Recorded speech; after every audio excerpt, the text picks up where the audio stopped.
Hi guys, it's Kath from Simple Reflect and Early Years Programming Mastermind, and I'm on a mission to help early childhood educators shine. Now, as you come on, say hi, especially if you're here in the replay. I'm literally waiting for the washing to finish. I thought, I'll sit outside. It's just beautiful.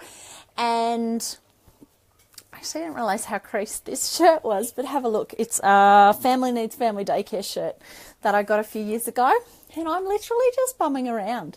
And I thought you might like to come on and say hi and ask any questions. So I popped up a blog on Saturday morning.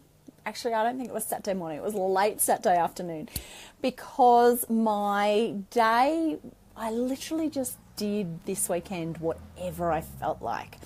And then when I sat down to write my blog, I was like, ooh, okay, well, the first thing that comes to mind is that I really hope educators are doing the same, that educators are doing exactly what they want to do on their long weekend and are refilling their cup.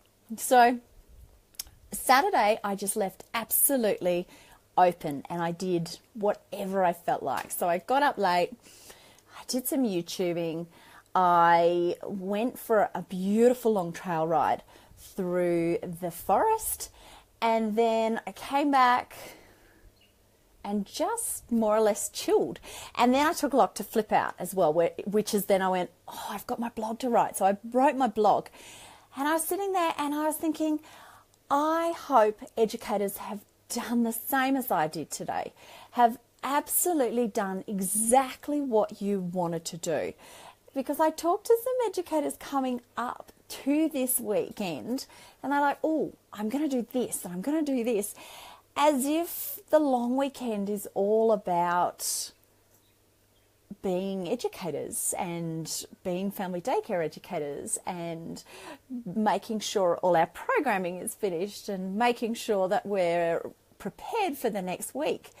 And to me, that's not what a long weekend's about. A long weekend is about connecting with family and energizing ourselves and making sure that we've done something fun for us.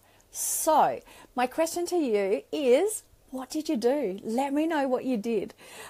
Today, I got up this morning really early and went for a lesson. So I ride horses, so I went for a riding lesson. And then I've come back, and this afternoon I am doing washing. As I said, I didn't realize how crisp my shirt was when I put it on just to bum around for a few hours. But what have you done? Share with us what you've done, because I think it really helps us, each other, if we hear that we are taking some downtime and that we are re-energizing and doing what's important to us as people, as women, as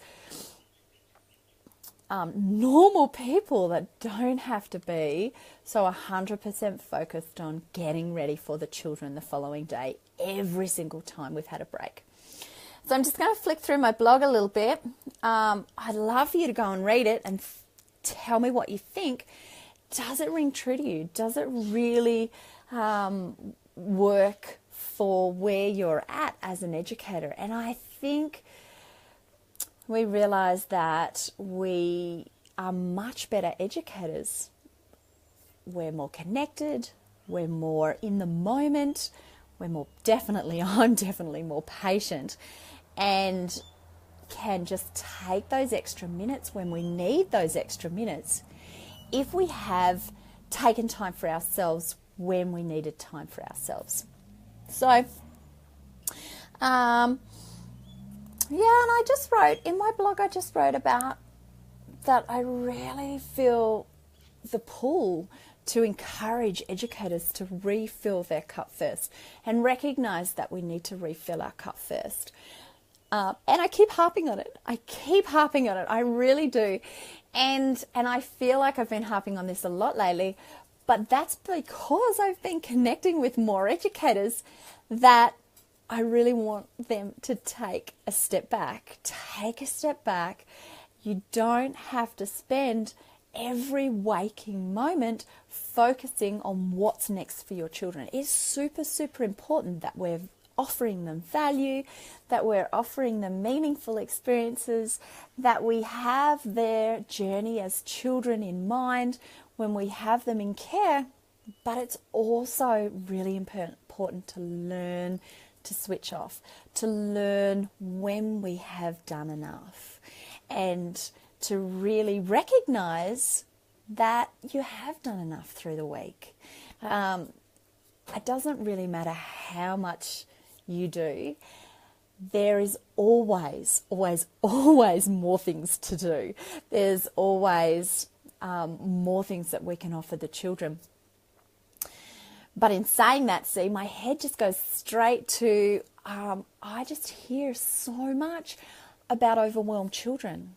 And when we are pushing ourselves really, really hard to make sure that they have all these beautiful things, sometimes we're overwhelming them. And then we actually do need to take a step back and go, okay, are they overwhelmed because they're not ready for this? Or are they overwhelmed because we as educators are just trying to force too much?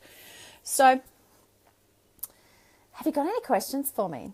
I will find the live stream on the Facebook because I often can't see the questions on my phone. But have you got any questions for me? I would love to hear them. If you have, I've just, when did I do that? Yesterday I videoed a new blurb for the Mastermind site. So if you haven't seen that, then that would be something I would love you to go and see. And I spoke about what shine means to me. So I say to educators, that I want you to shine. I want you to love what you are doing as educators. And the one way that I believe educators shine is to love what we do, is to really know that what we do is valuable and meaningful, and that we have the energy to share with our children. So if you would like a sticky beak at that, then I will pop the link below this live stream. I would love to know what you've done for the weekend. That was my question. That's my main question. I'm going to go back to my washing and actually get it finished before the start of the week. Let me know. Let me know what you've done for the weekend. And I'd love to hear about some fun things, really, really fun things that have re-energized you ready for the week. So have a beautiful week and remember to shine. Bye, guys.